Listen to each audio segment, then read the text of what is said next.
Hello दोस्तों, जैसे कि मैंने बताया था कि आज से जो है डेली टॉप 15 जनरल अवेयरनेस के क्वेश्चन स्टार्ट करेंगे जो पिछले कई वर्षों से पूछे जा रहे हैं और ये आने वाली परीक्षाओं में काम आ सकते हैं।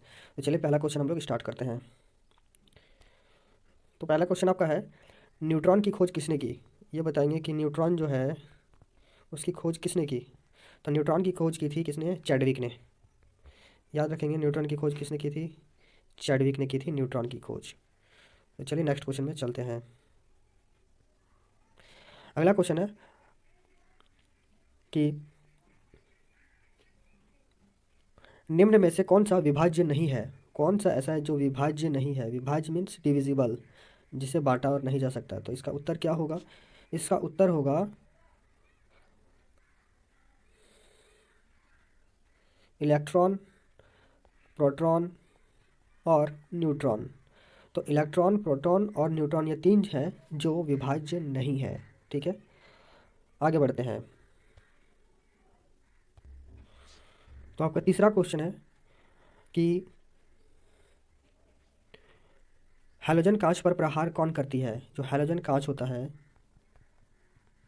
इस पर प्रहार, कांच पर प्रहार किसे कराया जाता है? तो फ्लोरीन को कराया जाता है। कौन? फ्लोरीन।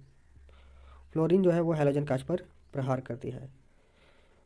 अब चलते हैं क्वेश्चन नंबर 4 में। तो क्वेश्चन नंबर 4 में क्या कह रहा है वो हम लोग देख लेते हैं। क्वेश्चन नंबर 4 कह रहा है कि एल्केन का सूत्र क्या होता है? एल्केन, इसको इंग्लिश में ऐसे लिखेंगे, एल्केन। एल्केन का सूत्र क्या होता है? तो एल्केन का सूत्र दोस्तों होता है CnH2n+2। ठीक है, और एल्केन का खासियत क्या है कि इसमें जो कार्बन होते हैं, कार्बन परमाणु आपस में कुछ इस प्रकार से सिंगल बॉन्ड में जुड़े होते हैं। ठीक है, और साइड साइड में इसके हाइड्रोजन परमाणु होते हैं। आगे बढ़ते हैं, क्वेश्चन नंबर 5 में चलते हैं। क्वेश्चन 5 नंबर में क्या रहा है कि पोटेशियम परमैंगनेट में पोटेशियम का प्रतिशत कितना होता है? जो पोटेशियम परमैंगनेट है KMnO4, इसमें पोटेशियम यानी के का प्रतिशत कितना होता है? पोटेशियम का प्रतिशत कितना होता है?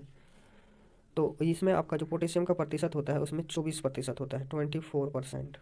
ठीक है, 24% होता है इसमें पोटेशियम पर मैग्नेट। ठीक है, आगे बढ़ते हैं, क्वेश्चन नंबर 6 हम लोग देख लेते हैं।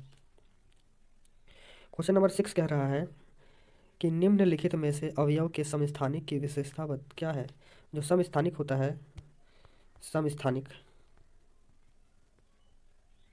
इसकी क्या विशेषता है? तो इसकी विशेषता यह है दोस्तों कि नाभिक में भिन्न संख्या के न्यूट्रॉन होते हैं। तो न्यूट्रॉन जो होते हैं वो अलग अलग होते हैं। अगर हम लोग दो समस्थानिक ले लें, ठीक है, अगर हम लोग दो समस्थानिक ले लेते हैं तो इसमें न्यूट्रॉन की संख्या जो होगी वो इससे थोड़ा अलग होगा। ठीक है, नेक्स्ट क्वेश्चन में हम लोग चलते हैं। तो आपका नेक्स्ट क्वेश्चन कह रहा है कि ऐसे दो तत्वों जिनमें इलेक्ट्रॉन की संख्या भिन्न भिन्न है लेकिन जिसकी द्रव्यमान समान संख्या में है, उसे क्या कहते हैं?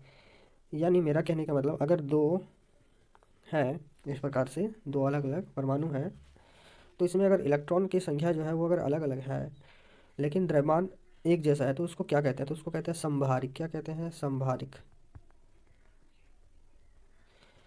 तो ये मैंने अभी तक क्वेश्चन टोटल सात सात क्वेश्चन किया है। क्वेश्चन नंबर 8 हम लोग देखते हैं। ठीक है, क्वेश्चन नंबर 8 में चलते हैं। तो क्वेश्चन नंबर 8 है हमारा, परमाणु की त्रिज्या क्या होती है? जो परमाणु होता है उसका रेडियस क्या होता है? तो परमाणु का रेडियस होता है 10⁻⁻10 मीटर। ठीक है, तो ये था क्वेश्चन नंबर 8। अब क्वेश्चन नंबर हम लोग 9 देखते हैं। तो क्वेश्चन नंबर 9 कह रहा है कि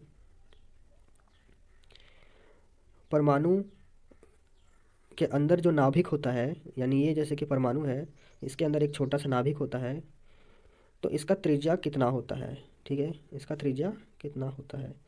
तो इसका त्रिज्या देख लेते हैं। इसका त्रिज्या होता है 10⁻⁻15 मीटर। ठीक है, तो ये था क्वेश्चन नंबर 9। अब क्वेश्चन नंबर 10 में हम लोग चलते हैं, क्वेश्चन नंबर 10 में चलते हैं। तो क्वेश्चन नंबर 10 कह रहा है कि जो क्वार्ट्ज होता है, ये जो क्वार्ट्ज होता है इसका रासायनिक नाम क्या है? तो क्वार्ट्ज का रासायनिक नाम है सोडियम सिलिकेट। क्या नाम है? Sodium silicate. सोडियम सिलिकेट इसका रासायनिक नाम है, सोडियम सिलिकेट। ठीक है, आगे बढ़ते हैं। क्वेश्चन नंबर 12 कह रहा है कि प्रोटॉन तथा इलेक्ट्रॉन के द्रव्यमान का अनुपात क्या होता है? प्रोटॉन और इलेक्ट्रॉन के द्रव्यमान का अनुपात क्या होता है? तो इसका अनुपात होता है 1836/1। ठीक है, आगे बढ़ते हैं। तो अब हम लोग चलेंगे क्वेश्चन नंबर 13 में। क्वेश्चन नंबर 13 कह रहा है कि सिलिकॉन, फास्फोरस और सल्फर, सिलिकॉन, फास्फोरस और सल्फर, ये जो तीन हैं तत्व, ये क्या है? तो ये है हमारे आइसोटॉन्स। क्या है? आइसोटॉन्स। ठीक है, आइसोटॉन्स। अब क्वेश्चन नंबर 14 में चलते हैं। क्वेश्चन नंबर 14 कह रहा है कि पॉजिट्रॉन की खोज किसने की? पॉजिट्रॉन की खोज किसने की? तो पॉजिट्रॉन की खोज की थी एंडरसन ने। किसने की थी पॉजिट्रॉन की खोज? एंडरसन। पॉजिट्रॉन की खोज की थी एंडरसन ने। ठीक है, तो अगला क्वेश्चन में हम लोग चल। ये क्वेश्चन इस वीडियो का लास्ट क्वेश्चन है, और क्वेश्चन ये है कि इलेक्ट्रॉन क्या है? इलेक्ट्रॉन क्या है? अगला क्वेश्चन है इलेक्ट्रॉन क्या है? ये जो इलेक्ट्रॉन होता है, हमें पता ही है कि नाभिक के चारों ओर, जैसे कि ये हो गया और ये आपका बीच में हो गया नाभिक, इसके चारों ओर क्या होते हैं? इलेक्ट्रॉन घूमते हैं, है ना? तो इलेक्ट्रॉन क्या है? इलेक्ट्रॉन क्या है, ये क्वेश्चन है हमारा। तो इसको हम लोग आइए जानते हैं। तो इलेक्ट्रॉन जो है हमारा, वो है एक बीटा कण। क्या है? एक बीटा कण। बीटा कण किस तरह दिखाया जाता है? तो बीटा कण को इस प्रकार से दिखाया जाता है। ये हमारा हो गया बीटा। ठीक है, तो ये है हमारा एक बीटा कण। ठीक है, तो ये था आज का टॉप 15 क्वेश्चन जो पिछली परीक्षा में पूछे गए थे। ठीक है, इस प्रकार से हम लोग डेली टॉप 15 क्वेश्चंस करेंगे। ठीक है, तो वीडियो पसंद आए तो लाइक करेंगे, साथ ही अगर आप मेरे चैनल में नए हैं तो चैनल को सब्सक्राइब करके बेल आइकन को प्रेस कर देंगे ताकि आने वाले वीडियोज़ की आपको जानकारी मिल सके। तब तक के लिए आपका बहुत बहुत धन्यवाद।